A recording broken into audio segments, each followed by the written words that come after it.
اجود شويه. عندي شوكولاته، نقول خاماتنا كده بسرعه، نشيل ده خالص مش محتاجينه. عندي شوكولاته ساده، وعندي شوكولاته يا اما ساده او لبن على حسب ما انتم عايزين، وعندي شوكولاته بيضاء. هبتدي اخد الاثنين دول وابتدي اسيحهم عندي في الميكروويف او على حمام بخار على حسب ما حضراتكم تحبوا، ما فيهمش مشكله خالص.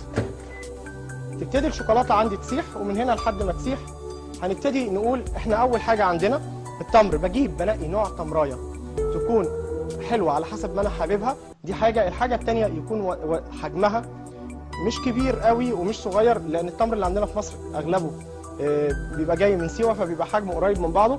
في طريقتين، يا اما اضغط بحاجه من هنا زي القلم كده واروح ضاغط عليها من ورا، هتطلع معايا النوايا من هنا من قدام. اذا طلعت من هنا مفيش مشاكل، ما طلعتش ممكن افتحها كده، ودي الاسهل. يبقى انا كده بفتح التمرايه، ادي التمر، ابتدي افتح التمر كله بتاعي واتاكد ان هو طبعا نضيف من جوه، وهنبتدي نحشيه. طبعا احنا كلنا متعودين ان احنا واحنا بنفطر التمر كده سليم زي ما هو. احنا هنا هنسهل شويه عشان اللي بياكل التمر، والناس في ناس بتشتري التمر المحشي لوز والتمر المحشي بالسوداني والفستق، ممكن تحشوه اي حاجه انتوا عايزينها، مفيش مشاكل فيها خالص. احنا هنا بس الجديد عندنا ان احنا كمان هنديله مرزبان. التمر عندنا بالمرزبان، هنديله طعوم مختلفه. ممكن احشيه بالكوفي، بالقهوه، ممكن احشيه بالمنت، احشيه بالليمون، احشيه بالبرتقال، احشيه كذا حاجه مش حاجه واحده على حسب ما انا عايز. احنا بس هنجمع شويه كده الاول، وهنبتدي نحشي مع بعض ونوري فكره الكوتنج، ازاي احشي البلح واديله طبقه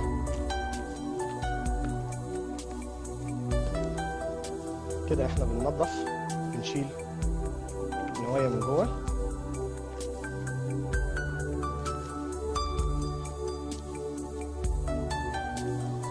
طبعا اللي بيحب البلح دلوقتي زمانه ايه، نفسه ياكل بلح، اللي هو انا طبعا. كده احنا نضفنا تقريبا شويه معقولين. انا عايز بس اوريكم من كل حاجه الفكره بتاعتها بتتعمل ازاي، وازاي اقدر انفذ افكار مختلفه في التمر، وهتبقى جميله. وكل يوم ممكن اعمل صنف، يعني مش شرط ان انا اعمل كل يوم اقدم البلح بشكل واحد، لا انا ممكن النهارده اعمله مثلا باللوز، بكره اقدمه بالشوكولاته، بعده اقدمه بالزبيب، بعده مثلا اقدمه بالرايس كريسب.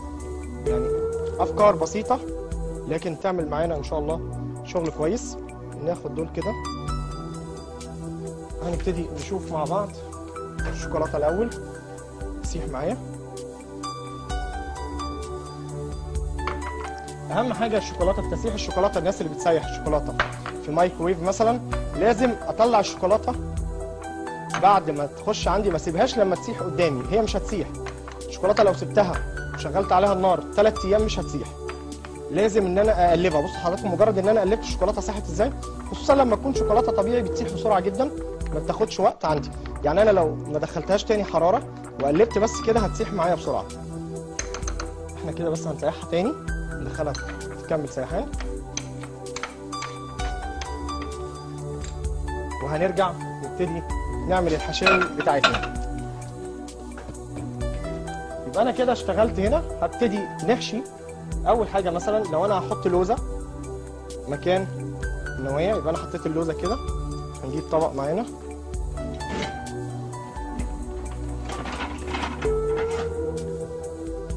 يبقى كده لو انا حشيتها لوزه، ادي البلحه بتاعتي. لما بحشيها لوزه بحط اللوزه مكان النوايا بالظبط، واضغط عليها ضغطه بسيطه بترجع اكنها لسه مقفوله تاني.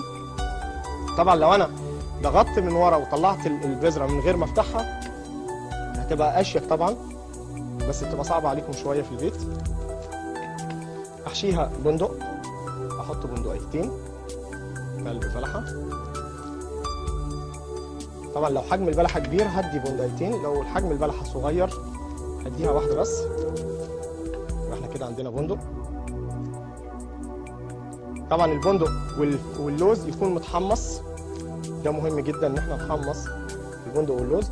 مكوناتنا اللي موجوده قدامنا دلوقتي عندنا لوز، بندق، عندنا زبيب، عندي بسكويت بالشوكولاته، عندي ده حبهان مع قرنفل، الاثنين مع بعض هنعمل بيهم خلطه دلوقتي وتدوقوها، هنجربها مع بعض يعني.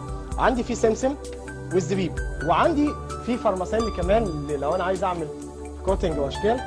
وعندي العجينه بتاعه المرزبان بتاعتي، دي العجينه بتاع المرزبان. ناخد دي كده شويه. عجينه المرزبان عندي انا ملونها ومطعمها، ادي العجينه. باخد العجينه بتاعتي، دي عجينه مرزبان، طعم المرزبان، بس انا حطيت في الثلاجه شويه عشان الجو كان عندي حر. بعد كده هخدمها مع بعضها كده، مجرد انها تتخدم عندي، لسه عاملها النهارده العجينه. هخدم العجينه بتاعتي كويس قوي، وهنعمل في حلقه ان شاء الله عجاين المرزبان وعجينه السكر، بس ده ان شاء الله هيبقى بعد رمضان. هنعمل العجاين ونطلع منها ازاي نعمل منها اشكال، وازاي نعمل بيها تورت، اللي هي تورت الافراح والويدنج والحاجات دي. انا كده العجينه بتاعتي يعني، دي عجينه المرزبان بتاعتي، عجينه اللوز. بعد كده هاخد العجينه بتاعتي وابتدي اعملها نفس شكل حجم البذره بتاعت البلح او النوايا، وهبتدي احطها جواها كده واقفل عليها. يبقى دي فكره تاني. احطها جواها واضغط واقفل عليها، اضغط على البلحه نفسها.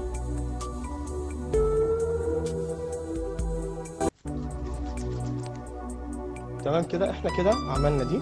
لو انا عايز الون منها او اطعمها زي ما انا عايز، دي مثلا بالقهوه، دي انا مخلط عليها قهوه، اعملها بالاسبريسو. بعد كده